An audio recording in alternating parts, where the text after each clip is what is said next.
Silent House is that real-time psychological horror film where the camera pretends it's doing a single unbroken take, as if the audience needed extra help feeling trapped.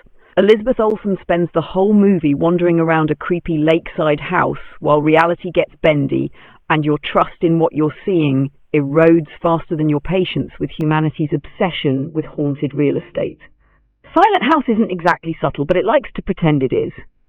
Beneath the shaky camera and claustrophobic one-take gimmick, it's basically a story wrestling with trauma, memory, and the way the mind hides things it can't stand to look at. 1. Trauma as a distorted lens.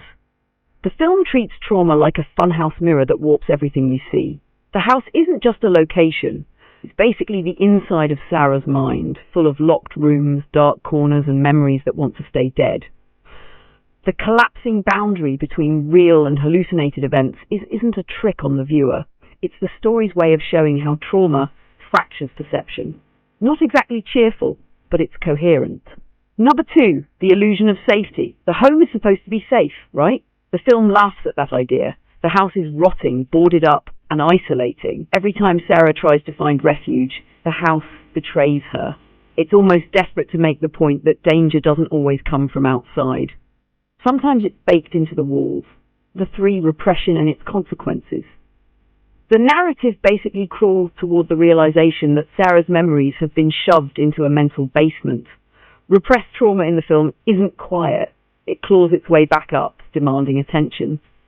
The story frames memory not as a reliable archive, but as a survival mechanism that can collapse under stress.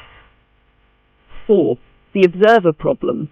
The single-take style traps the viewer in Sarah's perspective, which makes you complicit in her confusion. You're forced to experience events without context or escape. The film's not doing that just for aesthetics. It's trying to force you into the subjectivity of a person whose world is built on denial and fragmentation. It's a little heavy-handed, but the ambition is there. 5. Power, guilt, and reclaiming the narrative. Once the truth surfaces, the film shifts into a story about reclaiming agency from those who abused it. It frames the final confrontation not as horror, but as a belated attempt at self-protection and justice. Messy, painful, and unsettling, but pointed. So, yes, behind the running, gasping, and dim lighting, the film is basically about a mind cracking open under the pressure of buried trauma. Not exactly an uplifting watch, but it does go all in on its psychological premise.